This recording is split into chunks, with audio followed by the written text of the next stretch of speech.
आपको क्या दिक्कतें आती थी अपने बिजनेस को आगे बढ़ाने के लिए, बिजनेस को रोलिंग करने के लिए? था सर, ईगो का प्रॉब्लम था। किसी से काम मांगना ये मेरे लिए बहुत बड़ा चैलेंज था। सिर्फ कोल्ड कॉलिंग किया कि आपको ईगो को कौन मारेगा, तो ये उनसे जब जीतना है अच्छे अपने मेरिट्स पे, और उसके बाद से फिर मुझे डर खत्म हो गया।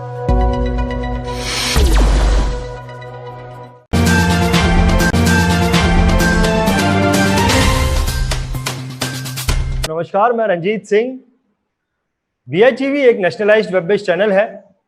ए रोड टू सक्सेस ये एपिसोड एक कामयाब फाइनेंशियल एडवाइजर की कामयाबी के रहस्य को बताता है। आज हमारे साथ में जो गेस्ट हैं, इन्होंने बहुत ही समझदारी से और एक बड़े बोल्ड स्टेप से अपने फाइनेंशियल एडवाइजरी के बिजनेस को एस्टैब्लिश किया है।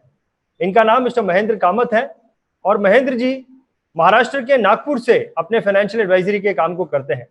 तो चलिए मिलते हैं मिस्टर महेंद्र कामत से और उनसे उनकी कामयाबी के रहस्य को जानते हैं। महेंद्र जी, मैं आपका ए रोड टू सक्सेस के आज के इस एपिसोड में बहुत बहुत स्वागत करता हूं। धन्यवाद रंजीत जी, आपने आज इसका मौका दिया कि मैं आपसे बात कर सकूं। आपका स्वागत है ऑरेंज सिटी और टाइगर कैपिटल नागपुर से। Welcome sir, welcome. Mahendra ji, मैं आपसे जानना चाहूंगा कि आपने काम की शुरुआत कब की और इंश्योरेंस इंडस्ट्री में आप कब और कैसे आए? ये बहुत बड़ी घटना है। एक्चुअली मैं एक चार्टर्ड अकाउंटेंट हूँ। 1990 में मैंने अपनी प्रैक्टिस शुरू की थी। मैं सीए किया, मैंने कंपनी सेक्रेटरी किया और लॉ ग्रेजुएट भी हूँ, LLB भी हूँ। तो हमारी कामत एंड दुरुपकर के नाम से नागपुर में बहुत ही सक्सेसफुल प्रैक्टिस चालू थी। ये सन और मैं एक्चुअली सीए के जो प्रोफेशनल ऑर्गेनाइजेशन है उसमें भी काफ़ी एक्टिव था, वहाँ की बॉडी में था। और सीए के इसमें मैं प्रेसिडेंट भी रह चुका हूँ, यानी चेयरमैन जिसको बोलते हैं हमारे यहाँ पे। और वैसे ही जूनियर चेंबर करके एक ऑर्गेनाइजेशन है, उसमें भी मैं काफ़ी एक्टिव था।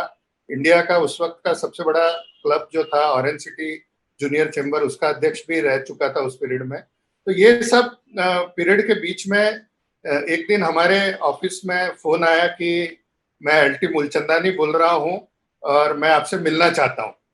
तो शायद उस टाइम हम जानते नहीं थे उनको कि वो कितनी बड़ी हस्ती है। तो एक रूटीन कोई क्लाइंट या कोई मिलने आ रहा है ऐसा सोच के हमने अपॉइंटमेंट दिया। तो वो ऑफिस में आए और फिर उन्होंने हमें एक्सप्लेन किया कि इंश्योरेंस इंडस्ट्री का कितना बड़ा महत्व है, कितनी बड़ी ये इंडस्ट्री है। भरत पारेख जी उनके जो स्टार एडवाइजर थे उनके बारे में बताया उन्होंने, उनके काम करने का तरीका बताया, उनकी अर्निंग बताया। तो ये सब चीजें बता के उन्होंने कहा कि आप भी क्यों नहीं इसमें फाइनेंशियल एडवाइजरी में आ जाते। तो जैसे आपको मालूम है, एक चार्टर्ड अकाउंटेंट को LIC एजेंट बोला तो एकदम एंटी 36 का आंकड़ा वाला काम रहता है। तो हमारा भी वैसा ही था कि यार LIC का काम क्या करना, लेकिन फिर भी एक ये लगा कि ठीक है करते हैं। और इस हिसाब से पहले हमने वाइफ के नाम से एक पार्ट टाइम की एजेंसी हमने लेके इस काम की शुरुआत की। तो महेंद्र जी, ऐसी आपकी बात को सुनने के बाद में मेरे दिमाग में एक चीज आई कि ऐसा क्या चीज उन्होंने आपको बोला जो आपको जो है अट्रैक्ट कर गई सीए के काम से सीधा सीधा LIC की एजेंसी लेने के लिए? उस टाइम जब लिया था ना सर, तो उस टाइम बहुत ज्यादा अट्रैक्ट हम बहुत सारी चीजों से नहीं हुए थे फ्रैंकली अगर बताएं तो। लेकिन मूलचंदानी साहब का एक काम करने का एक अलग तरीका था। वो खुद हर हफ्ते अपने एजेंट्स के लिए पर्सनली ट्रेनिंग लेते थे जिसमें सबको बुलाते थे। और स्लोली उन्होंने बाहर से भी ट्रेनर लाए थे। और उसमें मुझे याद है कि संतोष नायर जी को उन्होंने 2 बड़े बड़े कोर्स के लिए, उनका बेसिक सेलिंग स्किल और एडवांस सेलिंग स्किल के लिए उन्होंने 3-3 दिन का जो कोर्स था उसमें हमको एनरोल किया था। और वो पॉइंट था जहां मुझे लगा कि हाँ, ये लाइन कुछ अलग है, सेलिंग की लाइन भी कुछ अलग है। पहले क्या है, सीए बनना और सेल्समैन दोनों एक अलग तरह की चीज है। सीए में आप टेबल के इस तरफ रहते हो और सेल्समैन में आप टेबल के उस तरफ रहते हो। तो एक ईगो का भी सवाल रहता है, बहुत अलग चीजें रहती है। लेकिन संतोष नायर जी को सुनने के बाद और मूलचंदानी साहब की जो कंटिन्यूस ट्रेनिंग थी, उससे फिर हमको इसमें इंटरेस्ट आया कि हाँ, इसमें हम क्लाइंट की लाइफ में एक पॉजिटिव चेंज ला सकते हैं, उनको एक बेनिफिट करा सकते हैं। और फिर जो उन्होंने बताया कि इसमें जो आपको खुद को फाइनेंशियल फ्रीडम मिलती है, खुद की जो एक लाइफस्टाइल बनती है, जो शायद आप एक चार्टर्ड अकाउंटेंट रहते हुए शायद आप नहीं करना बहुत मुश्किल रहता है, क्योंकि सीए आपको मालूम है कि खुद बहुत स्ट्रेस में रहता है, पूरे क्लाइंट के सब प्रॉब्लम उसके सर पे रहती है। तो धीरे धीरे जब काम करते करते ये चीज समझ में आई कि हम क्लाइंट के लिए पॉजिटिवली बहुत सारी चीजें कर सकते हैं, तो फिर फुल फ्लेज हम इसमें जुड़े थे। महेंद्र जी, आज तो आपका बेस काफी अच्छा है, आप बहुत बड़ा काम करते हैं एलआईसी में। लेकिन जब आप इस इंडस्ट्री में आए थे मूलचंदानी की कहने के बाद में, उस वक्त आपका क्या बेस था, कैसा बेस था, और फिर उस बेस को आपने कैसे बढ़ाया? उस टाइम हमारा बेस सिर्फ हमारे जो सीए के क्लाइंट थे वो था, और जो सोशल ऑर्गेनाइजेशन में हम जुड़े हुए थे वहां जिनसे हमारी पहचान थी। लेकिन शुरुआत में बहुत तकलीफ भी हुई, क्योंकि एज ए सीए आप जब दूसरे प्रोडक्ट की बात करते हो तो लोगों को लगता है कि ये अपने पोजीशन का फायदा उठा रहा है यहाँ पे, कि भाई आप सीए हो तो आप इसको ये कर रहे हो। लेकिन स्लोली जैसे जैसे मैं इस लाइन में आगे बढ़ता गया, ट्रेन होता गया, और प्रोफेशनली जितना मैं कॉम्पिटेंट सीए में था उतना ही कॉम्पिटेंसी मैंने फिर एलआईसी की लाइन में या फाइनेंशियल एडवाइजरी की लाइन में भी अचीव किया। तो फिर लोगों को समझ में आया कि भाई ये साइड बिजनेस करके नहीं कर रहा है, ये फुल टाइम इस काम में है। और मैंने पूरा सेटअप इसके लिए अलग बनाया, और इसके ट्रेनिंग के लिए मैं कहाँ कहाँ नहीं गया, मैं सिंगापुर गया, मैं बैंकॉक गया, मैं बॉम्बे हर महीने जाता था, मैं यूएस जाके आया। तो ये जो सब जो नॉलेज मैंने क्लाइंट के साथ शेयर किया, उनके साथ जब काम में आया, तब फिर क्लाइंट को ये भरोसा हुआ। और आज की तारीख में ऐसा है रणजीत जी कि मेरे सीए प्रैक्टिस से मेरे शायद 10% भी क्लाइंट नहीं होंगे। मेरे जो 90% और उससे ज्यादा क्लाइंट है वो मेरे खुद के हैं, जो मैंने खुद अपार्ट फ्रॉम अपने सीए की लाइन से अलग बनाए। महेंद्र जी, कौन से साल में आपने इंश्योरेंस इंडस्ट्री में कदम रखा था? ये 2001-2 की बात है। उस टाइम पे मैंने वाइफ के नाम से ये एजेंसियां ली थी। लेकिन जैसे मैंने आपको बताया कि मैं सोशली बहुत एक्टिव था, तो उसी पीरियड में मैं चार्टर्ड अकाउंटेंसी यहाँ की नागपुर ब्रांच का भी चेयरमैन बना, और उसी पीरियड में मैं जेसिस का भी अध्यक्ष बना। तो ये 2-3 साल मेरे उसमें चले गए, और उस बीच में मूलचंदानी साहब रिटायर हो गए। तो अच्छा। अनफॉर्चुनेटली जो उनसे मुझे सीखना था बहुत कुछ, वो शायद मैं उतना नहीं सीख पाया जो भरत भाई सीख पाया उनसे। और इसलिए उनका इतने लेवल का काम है। लेकिन मेरे लिए अच्छा ये हुआ, फिर जब मैं ये इनसे फ्री हुआ तो फिर मैंने सोचा कि सिर्फ ये नॉलेज से नहीं चलेगा, मेरे को बाहर जाना पड़ेगा। तो फिर मैंने पता किया, फिर इंस्टीट्यूट ऑफ एक्सीलेंस जो बॉम्बे में उस टाइम पे कोर्सेस लेते थे वो ज्वाइन किए।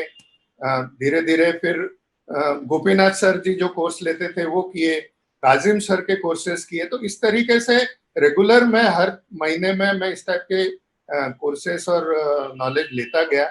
और ये काम फिर इतना बड़ा कि फिर 2011 में फिर मैंने अपनी सीए की प्रैक्टिस सरेंडर करके खुद के नाम से एजेंसी लेके फुल फ्लेज अपना काम शुरू किया। महेंद्र जी, आज ऐसा क्या चेंजेस है? 2001 से आप ये काम कर रहे हैं, आज ऐसा क्या चेंजेस है आपकी लाइफस्टाइल में या फिर कोई और चीजों में जिसको देखकर आपको लगता है कि मैं एक कामयाब इंसान हूं? मेन चीज तो यह है कि मैं फाइनेंशियली अपनी लाइफ में बहुत कंट्रोल में आ गया हूँ ये चीज सीखने के बाद। देखिए, सीए की लाइन में हमारी जो मास्टरी रहती है वो ऑडिट की रहती है, इनकम टैक्स की रहती है, जीएसटी की रहती है। लेकिन सीए की लाइन में फाइनेंशियल मैनेजमेंट की मास्टरी नहीं रहती है। अनफॉर्चुनेटली ये सच है। बहुत सारे लोग सीए को ही पूछते हैं, और पूछना भी चाहिए। लेकिन अगर उनके कोर्स में अगर ये चीज भी डाली जाए, क्योंकि उनको इंश्योरेंस के बारे में या म्यूचुअल फंड के बारे में या ये कोई चीज उनके कोर्स में नहीं रहती है, वो टैक्स के एंगल से उसको बताते हैं। तो आज ये चीज करने से एक तो मेरी खुद की लाइफ में मुझे कंट्रोल है, और दूसरा मैं अपने क्लाइंट के लिए जो अच्छा कर पाता हूँ वो मुझे बहुत अच्छा लगता है। फाइनेंशियली स्ट्रेस नहीं है, जैसा कि आपको बताया कि जो सीए लोगों को हर डेडलाइन के बाद एक स्ट्रेस रहता है कि इतने टाइम में अगर क्लाइंट का रिटर्न फाइल नहीं हुआ तो पेनल्टी रहेंगी। तो वो स्ट्रेस सब सीए के ऊपर रहता है अल्टीमेटली। तो वो चीजें नहीं है, अपने पेस में हम काम करते हैं, लाइफ को एंजॉय करते हैं, और भगवान की दया से पैसा भी बहुत अच्छा है इस लाइन में। अब्रॉड जाने का जो मौका इसमें मिलता है, कई साल में कई बार तो मैं 3-3 4-4 बार घूमने फॉरेन चला जाता हूँ। ये सब इस लाइन के फायदे हैं। परफेक्ट। महेंद्र जी, आपने ये जो कामयाबी हासिल की है, अब ये जो फाइनेंशियल फ्रीडम मिल गई है, जो टाइम का फ्रीडम मिल गया है आपको, और जो इतना अच्छा मुकाम आपने हासिल किया है, इसके पीछे आपकी स्ट्रेंथ क्या है?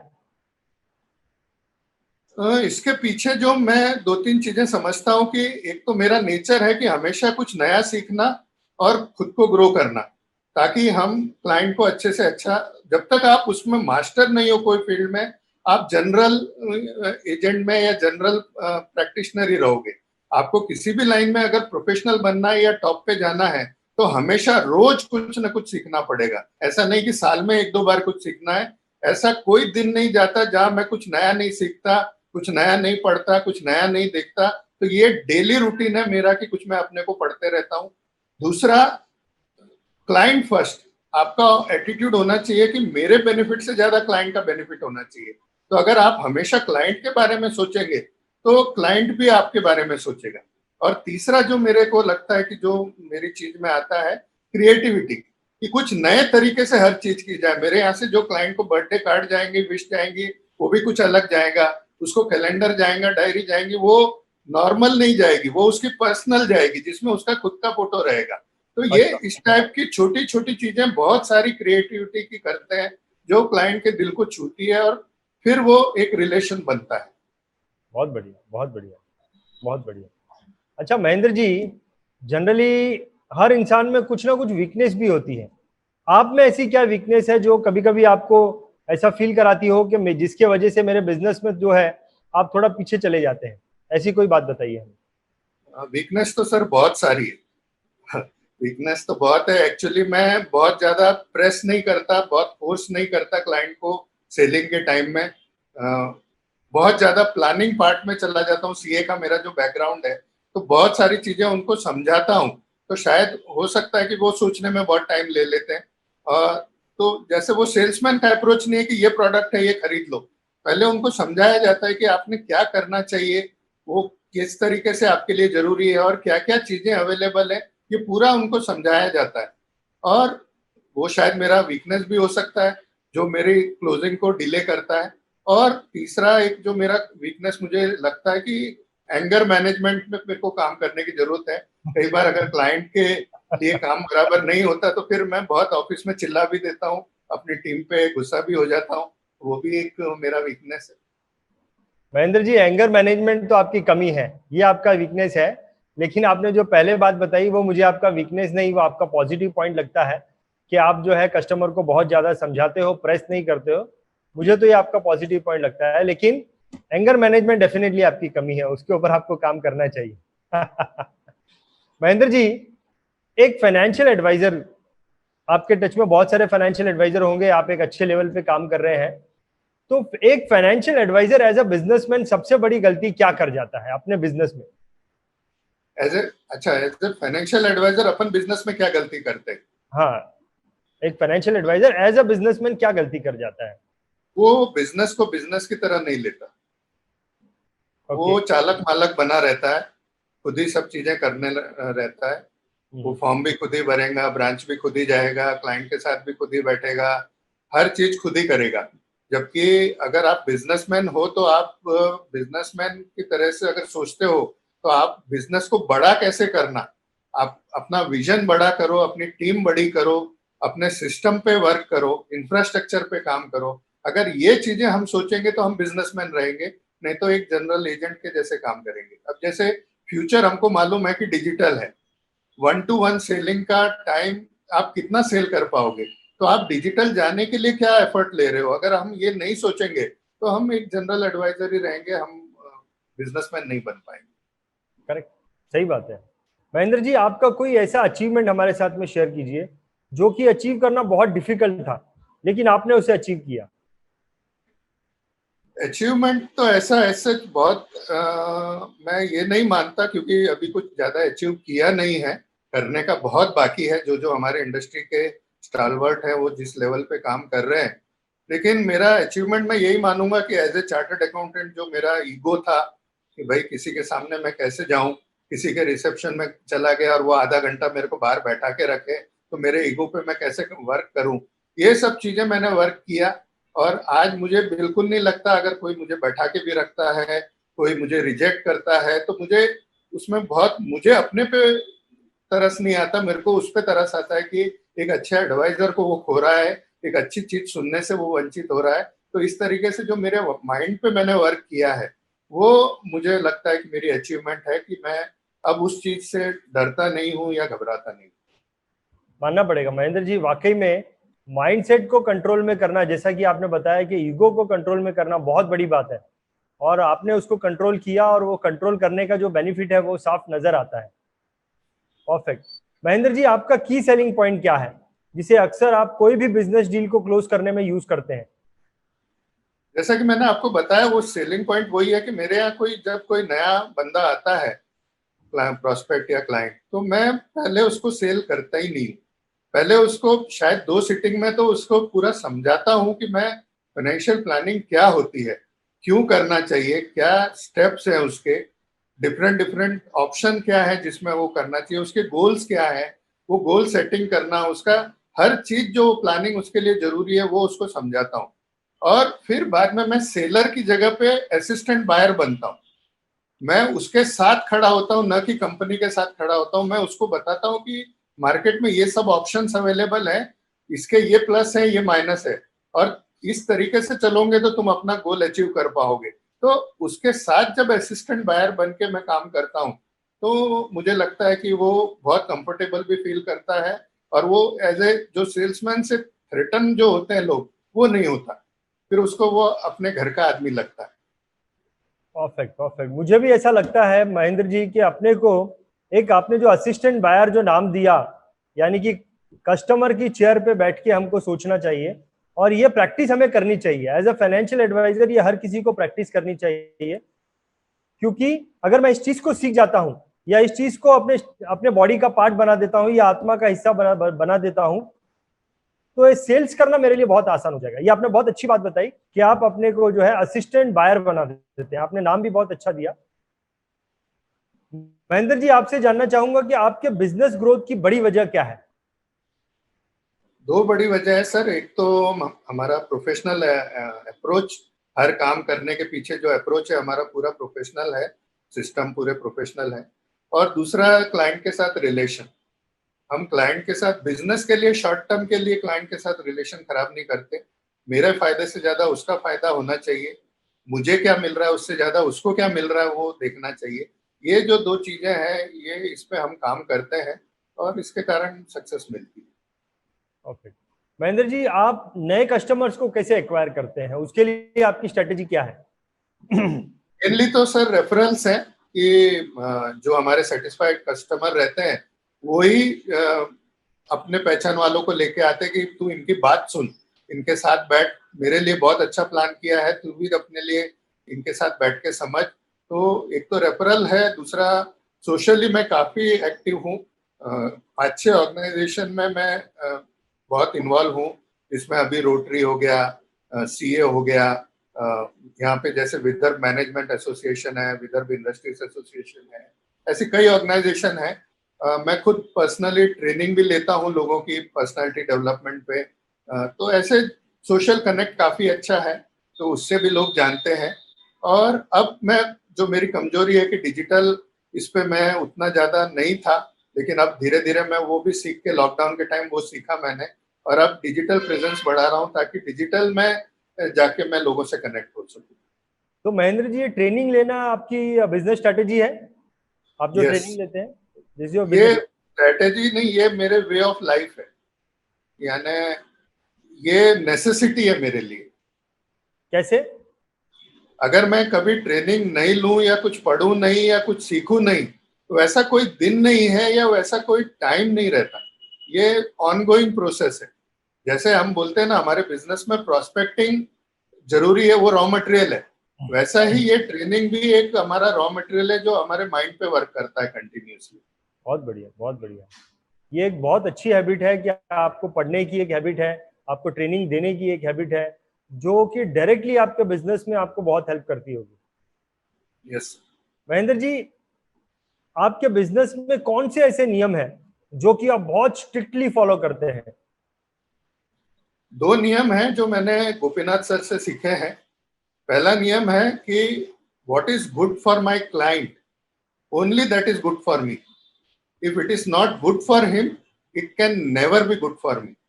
यानी अगर जो मेरे क्लाइंट के लिए अच्छा है वही मेरे लिए अच्छा है। अगर कोई चीज मेरे क्लाइंट के लिए अच्छी नहीं है तो वो मेरे लिए कभी अच्छी नहीं हो सकती। ये पहला रूल है। और ओके। दूसरा, what my client can get out of me, that is more important then what I can get out of him. यानी मेरा क्लाइंट मुझसे क्या निकालता है वो ज्यादा इंपॉर्टेंट है, बजाय इसके कि मैं उससे क्या निकालता हूँ। ये दो नियम पे मैं पक्के तरीके से काम करता हूँ। Perfect perfect. महेंद्र जी, जब आपने काम की शुरुआत की थी 2001 में, उस वक्त आपको क्या दिक्कतें आती थी अपने बिजनेस को आगे बढ़ाने के लिए, बिजनेस को रोलिंग करने के लिए, और फिर उन दिक्कतों से आप कैसे बाहर निकले? मेनली वही था सर, ईगो का प्रॉब्लम था कि एज ए चार्टर्ड अकाउंटेंट मैंने शुरू किया था, तो किसी से काम मांगना और उसके पास जाना और बोलना कि भाई मैं ये काम करता हूँ, इसमें आप हम करेंगे, ये मेरे लिए बहुत बड़ा चैलेंज था। और ये मेरे को शुरू के 2-3 साल में मेरे को हैम्पर भी किया। तो फिर मैंने फिर सोच के फिर एक काम किया। फिर मैंने एक पूरे साल सिर्फ कोल्ड कॉलिंग किया। ओके। सिर्फ अपॉइंटमेंट लेता था अननोन में और वहां जाके बैठता था और उनसे बात करता था। सेल हो नहीं हो, पूरे साल भर मैंने कोल्ड कॉल किया। तो उसका दिस वाज योर फायदा ये, स्ट्रैटेजी, आपकी स्ट्रैटेजी थी ईगो को हटाने के लिए?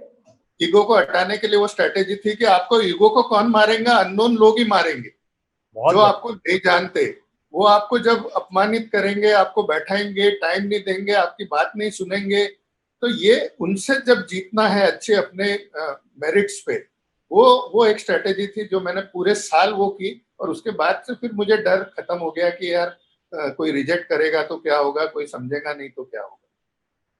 Perfect perfect. महेंद्र जी, आपसे बहुत कुछ सीखने मिल रहा है कि कैसे आपने अपने ईगो को मारने के लिए आपने एक एक्स्ट्रा स्टेप लिया, कैसे आपने जो है इंश्योरेंस के बिजनेस में आने के लिए एक बोल्ड स्टेप लिया। मेरा जो अगला प्रश्न है उसका उत्तर आप बहुत अच्छे से बता पाएंगे महेंद्र जी, ऐसा मुझे लगता है। महेंद्र जी, सक्सेस को पाने का मंत्र क्या है? सक्सेस को हम कैसे हासिल कर सकते हैं आपके हिसाब से? एक ही मंत्र है सर, हाँ जी। परसिस्टेंस, लगे रहो। ओके। मैंने लाइफ में बहुत लोग देखे हैं जो बहुत होशियार हैं हम्म। लेकिन वो सक्सेस नहीं पाए। बहुत लोग देखे हैं जो इंटेलिजेंट है, हर चीज में नॉलेज है, लेकिन कर नहीं पाए, वो छोड़ देते हैं या तो वो कर नहीं पाते हैं। आप कोई और बहुत सारे डाइवर्सिफिकेशन कर लेते हैं, कभी एक चीज करते हैं, फिर दूसरे चीज का सीजन आया तो उसमें कूद जाते हैं, फिर तीसरा कुछ आया तो उसमें कूद जाते हैं। तो इस तरीके से वो एक लाइन में नहीं रहते तो उनकी क्रेडिबिलिटी नहीं बनती। तो आप जिस लाइन को भी चूज करो, आपने वो लाइन चूज करना जिसमें आपको बहुत मजा आता है, तो फिर आपके लिए वो काम नहीं रह जाता, वो आपकी हॉबी हो जाती है। जैसे आज फाइनेंशियल प्लानिंग लोगों के लिए करना, लोगों से मिलना मेरी एक हॉबी है, मेरे लिए काम नहीं है। मुझे कभी नहीं लगता कि मैं काम कर रहा हूँ। तो ये आपकी हॉबी हो गई, आपका वर्क नहीं है। और दूसरा, बहुत ज्यादा आप डिस्ट्रेस नहीं होना, अपने को डाइवर्सिफाई नहीं करना, उसमें फोकस रहना। आप अपने काम में फोकस रहो और कंटिन्यू रहो, तो आप कभी भी उसमें सक्सेस पाओगे। बहुत बढ़िया बहुत बढ़िया। महेंद्र जी, आपने बहुत ही प्रिसाइसली बताया। महेंद्र जी, आपने मेरे हिसाब से काफ़ी अच्छी तरक्की की है अपने लाइफ में, आपने अपने बिजनेस में काफ़ी अच्छा मुकाम हासिल किया है। लेकिन यहाँ से आगे अब आपके क्या प्लान है? आप क्या अचीव करना चाहते हैं और उसके लिए आपने क्या पायदान बनाए हैं? यहाँ से आगे तो मल्टीपल टीओटी ही टारगेट है। जैसे इस साल में भी मेरा सीओटी अभी 6 महीने में ही खत्म हो गया है, तो उम्मीद ओके। है कि इस साल में टीओटी कंप्लीट कर लूंगा मैं पहला। और मैं एक चीज को मानता हूं कि आप जितना बड़ा अपना बर्तन करेंगे उतना ज्यादा उसमें पानी आएगा। तो अपनी कैपेबिलिटी में जितनी बढ़ाऊंगा, अपनी नॉलेज स्किल जितना मैं बढ़ाऊंगा, अपनी टीम जितनी मैं स्ट्रांग करूंगा, अपना इंफ्रास्ट्रक्चर मैं जितना अच्छा बनाऊंगा, software wise, hardware wise, office wise, team wise, staff wise, उतना ही मेरा काम बढ़ेगा, बहुत इजीली काम होगा। बजाय इसके कि मैं अ, थोड़े टाइम के लिए वो अचीव कर लूं और फिर बाद में मैं पीछे आ जाऊं। उससे अच्छा मेरी जो सक्सेस रहेगी वो कंसिस्टेंट रहेगी। तो मैं उसी पे कंटिन्यूस काम करता हूँ। ओके। तो मैं क्या समझूं, आपका टारगेट ये है, आपके आपका अभी जो आपका इंफ्रास्ट्रक्चर है उस इंफ्रास्ट्रक्चर को बढ़ाना, ये आपका गोल है, क्या समझे? मेरा टीम को बढ़ाना मेरा गोल था, और ये लॉकडाउन में बहुत अच्छा हुआ, मैंने अपनी टीम बहुत स्ट्रांग कर ली है। ओके। अभी जैसे म्यूचुअल फंड के लिए हमारे जैसे कंप्लीट हम एडवाइजरी देते हैं, कंप्लीट सॉल्यूशन। तो म्यूचुअल फंड के लिए हमने मिस्टर अजय पटवारी करके एक एक्सपर्ट को हमने जोड़ा है, जो एज ए पार्टनर डायरेक्टर, जिनका 10 साल से म्यूचुअल फंड इंडस्ट्री में एक्सपोजर है, और वो यहाँ पे आईसीआईसीआई म्यूचुअल फंड के ब्रांच मैनेजर थे। वो एज ए पार्टनर हमारी टीम में जुड़े। वैसे ही हरदीप सिंह करके नॉन लाइफ इंश्योरेंस के लिए एक्सपर्ट हमारी टीम में अभी जुड़े हैं, जो पूरी हर कंपनी का नॉन लाइफ कर सकते हैं, जिन्होंने क्लेम में काम किया हुआ है, जिन्होंने अंडर राइटिंग में काम किया है। तो ऐसे अच्छे अच्छे जो डायमंड्स है वो हमने टीम में जोड़े हुए हैं अभी, और कोई शक नहीं है कि हम बहुत ग्रोथ करेंगे। Fantastic fantastic. अभी आपका क्या लेवल है? आपने टीओटी? अभी मैं सीओटी हूँ कंटिन्यूअसली पिछले 5-6 साल से। ओके। 5-6 साल नहीं, 7 साल से सीओटी हूँ, और 5 साल से कॉर्पोरेट क्लब मेंबर हूँ। 5 साल से कॉर्पोरेट क्लब मेंबर? हाँ जी। Perfect perfect. महेंद्र जी, एक आखिरी प्रश्न आपसे करना चाहता हूँ। आपकी नजर में सक्सेस क्या है? सक्सेस आप किसे बोलते हैं? मेरी नजर में सक्सेस ये है, देखिए हर एक व्यक्ति के अंदर पोटेंशियल अलग रहता है। तो आपके अंदर का जो पोटेंशियल है, अगर आप वो उसको फुल्ली रियलाइज कर लेते हो तो आप सक्सेसफुल हो। मैं अपने आप को दूसरे से बेंचमार्क नहीं कर सकता, क्योंकि उसके अंदर का पोटेंशियल अलग है। मेरा अंदर का जो पोटेंशियल है, अगर मैं वो उसको फुल्ली अचीव करता हूँ तो वो मेरे लिए सक्सेस है। दूसरा, हैप्पीनेस, मैंने जो भी किया उसमें मुझे खुशी होनी चाहिए, मुझे रात को नींद आनी चाहिए, ऐसा नहीं लगना चाहिए मैंने कुछ गलत किया है। और तीसरा, एक बैलेंस लाइफ में जीना चाहिए। मेरी हेल्थ अच्छी रहनी चाहिए, मेरे फैमिली के साथ मेरा रिलेशन अच्छा होना चाहिए, मेरे सोशल कनेक्ट अच्छे होने चाहिए, मैं स्पिरिचुअली स्ट्रांग होना चाहिए, फाइनेंशियली स्ट्रांग होना चाहिए। अगर ये सब चीजें, और मैं मेंटली भी स्ट्रांग होना चाहिए, अगर 6-7 एंगल अगर आप देखोगे लाइफ के, अगर ये आपके बैलेंस है और आप लाइफ एंजॉय कर रहे हो और काम को भी एंजॉय कर रहे हो, तो मेरे हिसाब से वो सक्सेस है। बहुत बढ़िया बहुत बढ़िया। महेंद्र जी, आपसे बातें करने के बाद में मैंने आपको जो जज किया है कि आप एक बोल्ड स्टेप लेने वाले इंसान हैं और आप हमेशा क्रिएटिव काम करते हैं। ये दो चीजें मुझे ऐसे लगता है कि आप में जो है सबसे ज्यादा उभर के आती हैं, और मुझे पूरा यकीन है कि जितने भी लोगों ने आज के ये एपिसोड को देखा है वो ये दो चीजों को आपसे लेंगे, और कई सारी छोटी छोटी चीजें हैं जिनकी जानकारी आपने दी, जो आज के इस एपिसोड से समझ में आता है कि एक कामयाब इंसान बनने के लिए किन चीजों की जरूरत होती है। महेंद्र जी, आपने अपना समय निकाला, आप ए रोड टू सक्सेस इस प्रोग्राम के हिस्सेदार बने, इसके लिए मैं आपका बहुत बहुत धन्यवाद करता हूं। थैंक यू रंजीत जी, आपने मौका दिया बात करने का आपसे। Welcome sir, welcome sir. तो दोस्तों, ये थे mister Mahendra Kamat a road to success के आज के एपिसोड में। मैं आशा करता हूं कि आज का ये एपिसोड आपके लिए बहुत काम का होगा, बहुत कुछ आपको सीखने के लिए मिला होगा। बहुत ही जल्द एक नई सक्सेस स्टोरी के साथ आपके सामने फिर हाजिर होंगे। तब तक के लिए बहुत बहुत धन्यवाद। दोस्तों, BHEV ये चैनल हमने खास तौर पर भारत देश के लाखों फाइनेंशियल एडवाइजर्स के लिए बनाया है। अगर आप BHEV के मंच पर आकर बात करना चाहते हैं तो हमसे संपर्क जरूर करें। BHEV देखने और सुनने के लिए आपका बहुत बहुत धन्यवाद। अगर आपने अब तक इस चैनल को सब्सक्राइब नहीं किया तो इसे सब्सक्राइब करें, नोटिफिकेशन के लिए बेल आइकन को क्लिक करें, और वीडियो पसंद आए तो लाइक भी करें।